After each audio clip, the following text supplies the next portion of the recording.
Passport. I sat in the gate office. I sat in the gate office with the truth falling in my spine. I was scared, almost unbearably so. The anxiety was enough to send my mind to the bar and order 5 shots. I had to tell Rob I was leaving. It was a storm I could not stop. Truth be told, when I stepped out for Christ, I was not fully prepared. I had no idea it would mean leaving the people who had watched me make the jump. I had moved dozens of times back when I was running around born again lazy. I cared very little about the people. Moving was part of the program. Besides, you could always make a call. Each move in the past was about my plans. I held the key to the future and I made my own bed. This was different. This was not about me. This was the Lord. He wasn't taking a poll gauging my interest. He was moving me. Since the cornerstone, my prayers were hot and thoughts about those dying to the sin of sexual immorality. My studying the word always seemed to wrap itself around the issue of sexual sin. I didn't ask for it. In fact, I ignored it a couple of times. I had never had it told properly. I always thought Lord was kind of stupid, but I knew I had a voice for these people that seemed and say, Lord, come on, what's going on? I was being pulled into a full-time ministry with XXX Church, and I had to tell Rob, I'm out. I'm leaving Gate Creative. I felt like a complete idiot. To end to end the wondering, Fred called one day on Friday, but in February 2006, let the bomb drop. He was moving to Grand Rapids, and he wanted me to come run XXX Church. I was the one who had decided I was willing to do anything short of sin.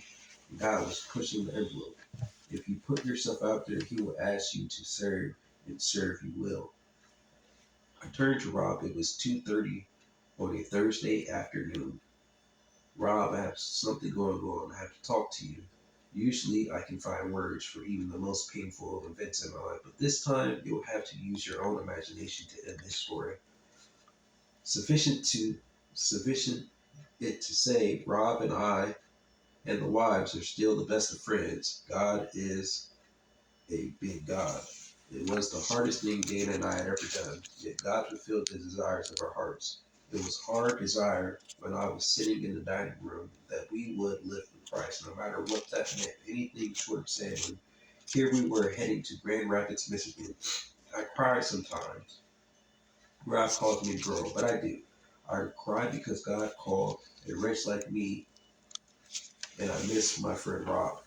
I love you, buddy. Matthew 14, 22 to 33. Immediately Jesus made disciples get into the boat and going ahead of him to the other side while he dismissed the crowd. After he had dismissed them, he went up on a mountaintop by himself to pray. When noon came, he was there alone, but the boat was already a considerable distance from land, buffeted by the waves because the wind was against it. During the fourth watch of the night, Jesus went out to them, walking on the lake. When the disciples saw him walking on the lake, they were terrified. It's a ghost, they said, and cried out in fear. But Jesus immediately said to them, take courage, it is I. Don't be afraid. Lord, if it is you, Peter replied, tell me to come to you on the water. Come. Peter got down out of the boat, walked on the water, and came to Jesus. But when he saw the wind, he was afraid and began to sink. Cried out, Lord, save me. Immediately Jesus reached up his hand and caught him. You of little faith, he said, why did you doubt? And when they climbed into the boat, the wind died down. And those who were in the boat worshipped him, saying, truly you are the Son of God. 7.6 Done. Setting the course for utter dependency on God means giving up everything and creating outreach that leaves people thinking. Blind faith in the hands of the hunger yields power and freedom to do anything short of sin, to capture the imagination and passion of any generation on the planet. With that freedom and power comes a responsibility to keep yourself loving and strong before God as you reach into your community in the name of Christ. Why does outreach usually come in the form of mailers and follow-up cards? Why are porn shows off limits? Why do the nation's jails have more Islamic worship groups than Christian groups? Why do we only think about orphanages at Christmas? Why is it important for us to get off our butts and feed a hungry family or help someone out with a resume to get a job? What happened to us? Aren't we the most generous country on the planet? Is it just easier to give at the office? Is that the case? Stop giving at the office.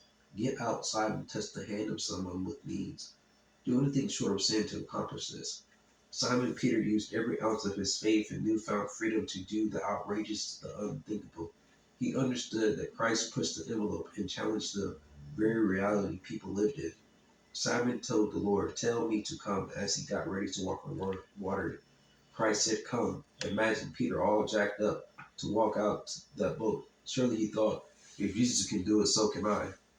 Peter did it. He stepped out. The seconds before he went over the edge must have been heart stopping. As the other disciples watched, they must have thought he was nuts. There he was, an ordinary guy, a fisherman, walking on the water. It must have been the greatest thing he had ever done. After all, he was the second human being ever to walk on water. But Peter got distracted with fear. He saw the wind up. It got him nuts, and he lost faith and started to sink. He went from pure joy to sheer terror within seconds. It is exactly the way I live. I go from dry to wet in the blink of an eye. Christ told him, you of little faith. Why did you doubt? Have you ever noticed Simon Peter never gave Jesus an answer? Peter was wet, embarrassed, and ashamed, yet he had come face to face with his faith, and fear destroyed the moment. I still can't help thinking how cool Peter was for even trying it. Is the lesson for us failure at the hands of fear or triumph at the hands of faith? Either way, Simon Peter was testing the waters. It would be interesting to know if Peter mastered the art of walking on water as his life rolled out. It would have made for great outreaches and press coverage. Walking on water was unthinkable, impossible, and outrageous. If the disciples didn't see it themselves that night, they would have thought Peter had lost his mind when he told the story. Still, how great it must have been for Peter to get back in the boat and say, "Did you see that? I would have milked it for days." Some days I think I can do it, walk on water. When I'm on vacation, I even try it. I go down to the beach, look up in the air because that's where God lives, and say, "Lord, tell me to come." I listen for a couple minutes, get bored with the lack of response, and I walk and sink. I do it because a part of me really thinks I can. I continue to do it even with my past hurt because I believe eventually I will. It's that Peter spirit of possibility that makes me do it. That day in the boat, Peter told the world that anything is possible with faith.